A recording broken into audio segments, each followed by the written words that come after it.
If you antagonize your gang members enough, and I mean really push it, they will turn around and knock you out cold.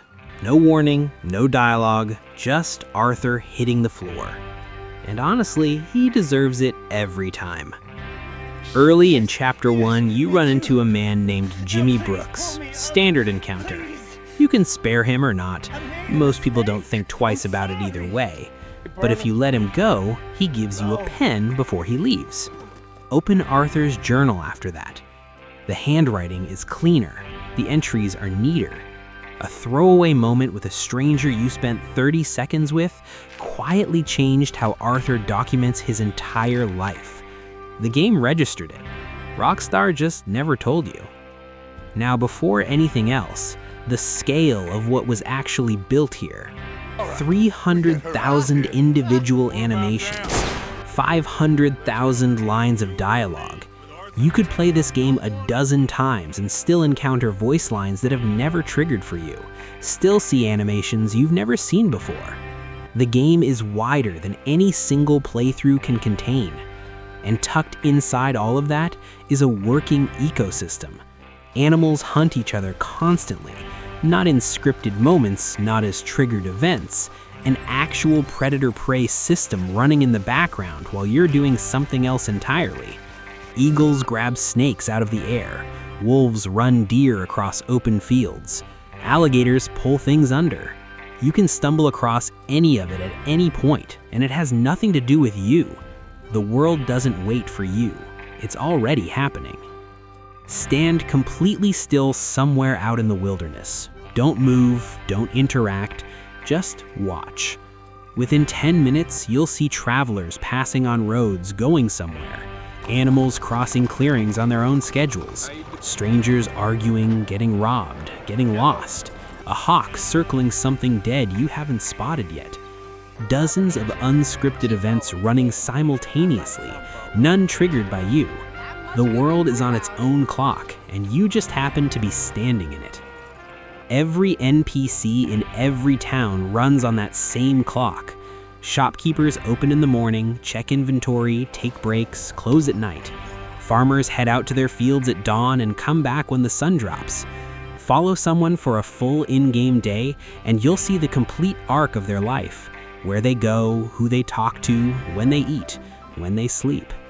Disrupt that routine and the world remembers. Kill a shopkeeper and the store stays dark for days. Kill enough lawmen in one town and the patrols increase permanently. The town adapts specifically to what you've done. It doesn't reset. Insult someone in the street, ride out, come back 3 in-game days later. Some have forgotten, some haven't.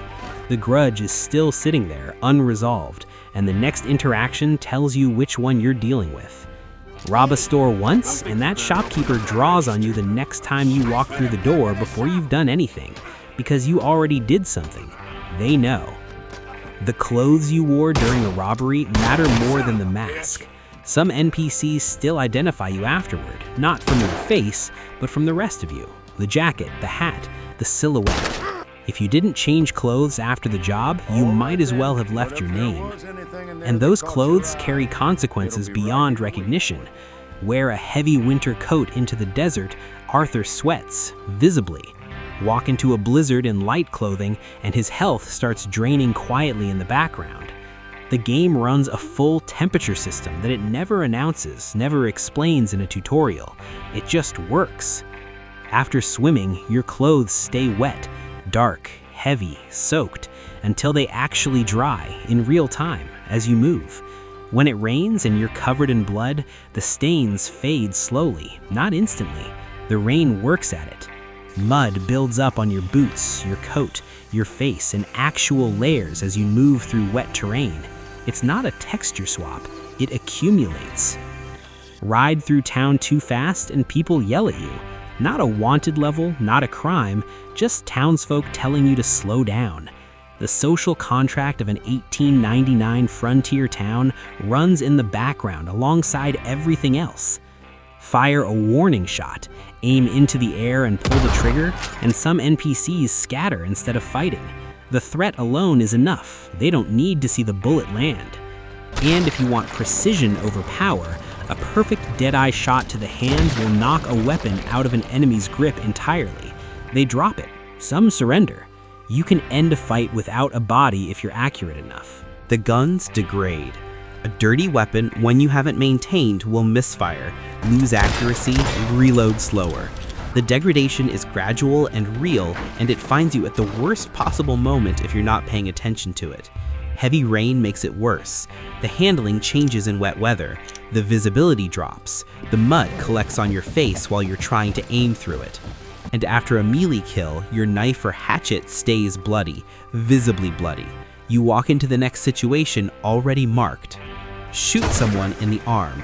The wound is on the arm, it stays there.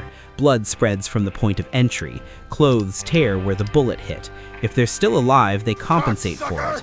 The injury is persistent and location-specific, and it doesn't disappear because the encounter is over. Shoot someone's hat off without killing them. It flies, lands somewhere nearby. Walk over, pick it up, put it on. You're wearing a man's hat that you took off his head with a bullet, and the game just lets that be a thing you do. You can knock on doors at night. Some houses respond, some don't answer, some threaten to shoot through the wood if you don't leave. You never know which you're going to get. It's a mechanic that exists for no mission, no objective. Rockstar put the possibility in because it's a thing that might happen.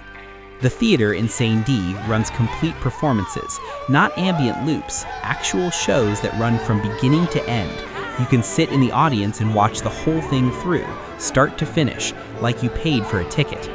Now, carry a dead body into the middle of a town. Not to hide it, just carry it in. People scream, run, call for the law. The reaction is immediate and genuine and completely unscripted. The world treats a corpse like a corpse. You can drag one into water to hide it and it sinks slowly, not instantly, and depending on the depth, it may float back to the surface later. Bodies don't just disappear, they decay. Not dramatically, not with a progress bar. Over time, a body left somewhere will look different than it did when you made it. The game processes death the way death actually works. Animals remember injuries. Shoot something that manages to escape. Leave the area. Come back later and track it. Sometimes you find it, still wounded, still changed by what you did. The injury didn't reset when you looked away. The animal is living with it. Snow holds footprints, deep ones. They stay for a long time after whoever made them has moved on. You can track movement through fresh snow because the evidence is just sitting there in the ground, waiting. In cold weather, Arthur and his horse both exhale steam, visible breath. It's not a visual effect toggle, it responds to temperature. Step out of a warm interior into a cold morning and you see it immediately. Speaking of which, Arthur's pupils contract when you move from darkness into sunlight, actually contract in real time as the eye adjusts. Rockstar animated human pupil dilation in a game where most players never look directly at Arthur's face. Gunshots sound different in the mountains than they do in flatlands. The echo is different. The sound design responds to environment. Canyons, forests, open plains, enclosed spaces, they all handle gunfire differently. You're hearing physics, not just audio design. Watch out, Insane D. In crowded areas, NPCs can pick your pocket. You don't always notice immediately. It's not a warning, it just happens the way it actually happens, quickly and without a confrontation. The city has thieves and the thieves have skills. And sometimes a stranger asking for help is waiting for you to get close. They have friends nearby. The whole thing was a setup from the start. You can be the one getting ambushed by someone who seemed helpless. The world runs the same plays on you that you run on it. Donate generously to the camp fund, consistently, over time, and gang members notice. They thank you by name, with actual warmth. Stop donating entirely. The mood shifts. Nobody says anything directly, but the comments start. Small ones. The specific, quiet resentment of people who expected you to pull your weight and you stopped. They roast you for it. The camp has been tracking generosity the whole time, and its absence. Punch someone, leave town, come back. Sometimes they've let it go. Sometimes the memory is still there, unresolved. The next time you try to greet them tells you which one it is. Now, 3 of the strangest things in this game. Deep in a cave, no mission, no marker, there is a giant skeleton. a massive humanoid shape far bigger than anything that should exist. No explanation, no context, just bones that don't belong to anything living in this world. Then there's Francis Sinclair, a man you can encounter who seems obsessed with rock carvings spread across the map. Strange man, strange obsessions, and everything about how he speaks and what he knows suggests he is not from 1899, not from this time at all. The game never confirms it, it just lets the implications sit. And then, after completing a quest line with a scientist up in the mountains, you can find something wandering alone in the snow, a robot, an actual walking mechanical figure out there by itself in the cold. Kill it, and you get a unique item called the Electric Lantern, something that doesn't exist anywhere else in the game. Rockstar put a robot in the wilderness of 1899, and if you never did the quest line, you'd never know it was out there. Now, let's talk about fire. Throw a lantern into dry grass and watch. It doesn't spread in a circle, it follows the wind, catches what's in its path. If you're not paying attention, it takes more than you intended. The fire in this game is physics, not animation. Here's a mechanical one that most players never use intentionally. During certain shootout missions, you can step inside nearby shops and loot the shelves freely, as long as you step back outside to protect your crew periodically. The honor system doesn't flag it. You can stock up on supplies mid-mission at no cost and no consequence. Rockstar built that window in, and most people never notice it's open. John Marston cannot rob people. Not convincingly, not with any authority. The mechanic technically exists, but the animations, the delivery, the whole presence of it just falls apart. Arthur robbed people like it was a second language, casual, easy, with a kind of quiet menace that felt completely natural. John looks like a man doing an impression of a robber while hoping nobody notices. It is one of the funniest things in the entire game, and it was absolutely intentional. Campfire logs burn down in real time. Sit next to a fire and watch. Don't fast forward, don't skip. The logs shrink slowly as they char and collapse inward. After about 10 real minutes, they're mostly gone. The flame gets small, embers, then just coals. A campfire in Red Dead Redemption 2 burns the way an actual fire burns. Rockstar built a complete combustion cycle for something most players walk straight past. Now, Arthur's beard grows in real time too, on an actual clock tied to the passage of in-game time, not missions. Hair tonic pushes it past certain lengths. Cut it and start over and the growth rate is the same, consistent, biological. The beard has been growing the entire time you've been playing, and most people only interact with it when it becomes inconvenient. The horse. The horse has dynamic muscle definition that shifts based on fitness.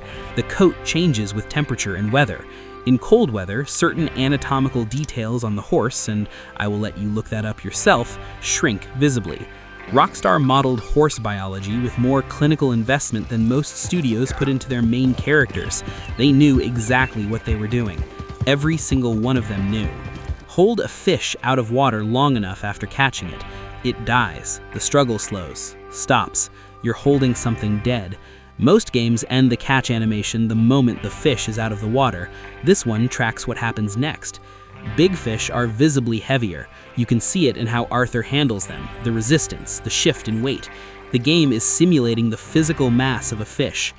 Arthur's gun belt shifts and bounces when he sprints, not locked to his hip, physically moving with the momentum of running, sliding, settling when he stops.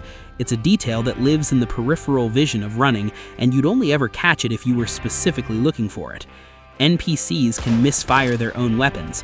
If an enemy's gun is damaged or dirty, they experience the same misfires and delays you do when your weapon isn't maintained. The degradation system applies to them too. You can hear it when it happens, the dead click of a gun that didn't fire when it was supposed to. Now, the pieces of Arthur that change as he gets sick. His voice is different in the final chapters, weaker, breathier. Roger Clark recorded separate performances for Arthur's deteriorating condition. The delivery slows down, becomes more careful, like each sentence is costing something. You're not just watching him get sick, you're hearing it in every line. His hands shake when he aims late in the game, subtle, not exaggerated, just a slight instability in the grip that wasn't there in Chapter 1. The illness is working its way into the controls. And before any of this is acknowledged in the story, before the diagnosis, before the reveal, the game is already telling you something is wrong. Arthur coughs randomly in free roam, not in cutscenes, just standing around. NPCs comment that he doesn't look well. His stamina drains fractionally faster than it should. The illness is built into the simulation weeks before the story catches up to it. You were supposed to notice before Arthur did. Now, the journal. Arthur has been drawing in it since the beginning. Animals, strangers, landscapes, everything gets captured with real care and detail. Then, somewhere around chapter 6, the drawings change. Lines get shakier, less detail fills each entry, more empty space on the page. The handwriting is still his, just barely. Rockstar animated his physical decline into his art, page by page, entry by entry. Most people flip through that journal looking for information and walk right past the most honest document in the game. Here's the campfire conversation most people skip. Rain, night, a quiet camp. Arthur talks about a son named Isaac. He visited him every few months, as often as he could given the life. Then one day he showed up and found 2 graves. A robbery gone wrong. $10. That's all it cost. He never talked about it from that point on. This is the reason Arthur is the way he is with Jack. This is why he rides John constantly about being a better father. Not out of sentiment, not out of character. He's carrying something he never got to fix, and John is the only place left where it might still be fixable. That conversation happens in the rain. Easy to skip, most people do. The entire emotional core of what Arthur is trying to do with the time he has left is sitting inside it. Arthur dreams differently depending on how you played him. High honor, he sees a deer. Calm, something worth protecting. Low honor, he sees a wolf, something that hunts alone, something that was always going to end up alone. The game is telling you what kind of animal you are every time Arthur closes his eyes. The map. The entire Red Dead Redemption 1 map, New Austin, West Elizabeth, Nuevo Paraíso, fits inside RDR2 like one region, a corner of it. The first game's world is a piece of this one. And that first game was the spiritual successor to Red Dead Revolver, a 2004 third-person shooter that most people have never played. Not a bad game, just not this. The franchise went from an arcade western to one of the most detailed open worlds ever built.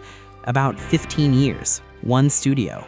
At the end, when it's over and the song plays, High Honor Arthur gets That's the Way It Is, a version built around hope, around the idea that despite the life, despite all of it, something was redeemed, that it meant something. Low Honor Arthur gets the same melody, different weight. It sits on failure, on cruelty, on the waste of it. The song is the game's final judgment on every choice you made across 60 hours. You earned one version or the other the whole time you were playing. You just didn't know you were earning it. If you made it this far, subscribe. There's more of this coming, and there's a lot more Red Dead left to go through. Thanks for watching.